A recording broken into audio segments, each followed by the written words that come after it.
Hi കൂട്ടുകാരെ, എൻ്റെ video കാണുന്ന എല്ലാ കൂട്ടുകാർക്കും സുഖമാണല്ലോ. ഞാനിന്നിവിടെ ചക്കയും മുട്ടയും കൊണ്ടുള്ള ഒരു വെജിയാണ് തയ്യാറാക്കിയിരിക്കുന്നത്. നമുക്കിത് വീട്ടിലെ സാധനങ്ങൾ വെച്ചിട്ട് തന്നെ തയ്യാറാക്കാൻ പറ്റും. എളുപ്പത്തിൽ തയ്യാറാക്കാൻ പറ്റുന്നതാണ് ഈ സ്നാക്സ്. എല്ലാവരും ഇഷ്ടപ്പെടുന്നതാണ്. എങ്ങനെയാണിത് തയ്യാറാക്കുന്നതെന്ന് നമുക്ക് നോക്കാം. നല്ല ടേസ്റ്റാണ്. വെജി തയ്യാറാക്കാനായിട്ട് പച്ച ചക്ക ഇതുപോലെ നീളത്തിന് അരിഞ്ഞെടുക്കണം. പച്ച ചക്കയും മുട്ടയും കൊണ്ടുള്ള ബജിയാണ് തയ്യാറാക്കുന്നത്. ചക്ക നമുക്ക് കുഴയ്ക്കാനുള്ള പാത്രത്തിലേക്ക് ഇട്ട് കൊടുക്കാം. 2 സവാള ചെറുതായിട്ട് അരിഞ്ഞത് കൂടി ചേർത്ത് കൊടുക്കാം. നല്ല വിളഞ്ഞ ചക്കയാണ് എടുത്തിരിക്കുന്നത്. 2 പച്ചമുളക് ചെറുതായിട്ട് അരിഞ്ഞത് ഇട്ട് കൊടുക്കാം. ഇഞ്ചിയും വെളുത്തുള്ളിയും ചെറുതായിട്ട് അരിഞ്ഞത് ചേർത്ത് കൊടുക്കാം. കറിവേപ്പില ചെറുതായിട്ട് അരിഞ്ഞത് ഇട്ട് കൊടുക്കാം. കായപ്പൊടി 1/2 സ്പൂൺ ചേർക്കാം. 1/4 സ്പൂൺ മഞ്ഞൾപ്പൊടി ഇട്ട് കൊടുക്കാം. 1/4 സ്പൂൺ മഞ്ഞൾപ്പൊടി ഇട്ട് കൊടുത്തു.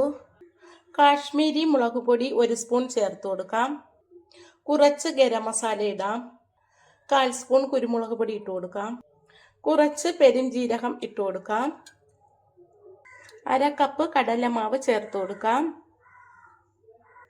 2 സ്പൂൺ അരിപ്പൊടി കൂടി ചേർത്ത് കൊടുക്കാം. ഉപ്പ് പാകത്തിന് ചേർത്ത് കൊടുക്കാം.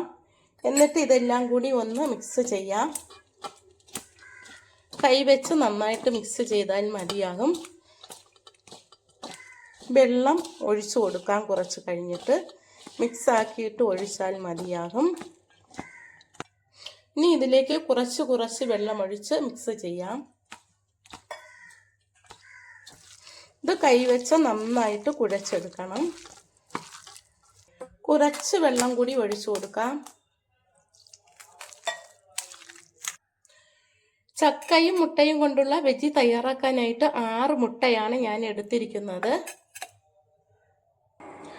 മുട്ട 2ആയിട്ട് കട്ട് ചെയ്തെടുത്തു. ഈ മുട്ട നമുക്ക് മാവിലേക്ക് വെച്ച് ഉള്ളി പൊതിഞ്ഞെടുക്കാം. ഇതുപോലെ പൊതിഞ്ഞെടുത്താൽ മതിയാകും. ഇതുപോലെ പൊതിഞ്ഞെടുത്ത് തിളച്ച എണ്ണയിലേക്ക് ഇട്ട് കൊടുക്കാം. വെളിച്ചെണ്ണ ഇപ്പോൾ തിളച്ച് വരുന്നുണ്ട്. ഇതുപോലെ പൊതിഞ്ഞ് നമുക്ക് എണ്ണയിലേക്ക് ഇട്ട് കൊടുക്കാം. ഇതുപോലെ ഓരോന്നായിട്ട് പൊതിഞ്ഞ് ഇട്ട് കൊടുക്കാം. ഞാനിപ്പോൾ ഇതിലേക്ക് 4 എണ്ണം ഇട്ട് കൊടുത്തു. ഇനി നമുക്കിത് ഓരോന്ന് മറിച്ചിട്ട് കൊടുക്കാം. ഓരോന്നായിട്ട് മറിച്ചിട്ട് കൊടുക്കാം. മുരിഞ്ഞ് വരുന്നുണ്ട്. ചെറു തീയിൽ വേവിച്ചാൽ മതിയാകും. ഇത് ഒരെണ്ണം ഞാൻ ഫുൾ മുട്ടയാണ് വച്ചിരിക്കുന്നത്. ഇതും കൂടി ഒന്ന് മറിച്ചിട്ട് കൊടുക്കാം. എല്ലാം നന്നായിട്ട് വെന്ത് മുരിഞ്ഞ് വരുന്നുണ്ട്. മറു സൈഡും മുരിഞ്ഞ് വരുന്നുണ്ട്. കുറച്ച് സമയം കൂടി നമുക്കിത് വേവിക്കാം. എന്നാലേ നന്നായിട്ട് മുരിഞ്ഞ് കിട്ടത്തുള്ളൂ. നമ്മുടെ വീട്ടിലുള്ള സാധനങ്ങൾ വെച്ചിട്ടാണ് ഞാനിത് തയ്യാറാക്കിയിരിക്കുന്നത്.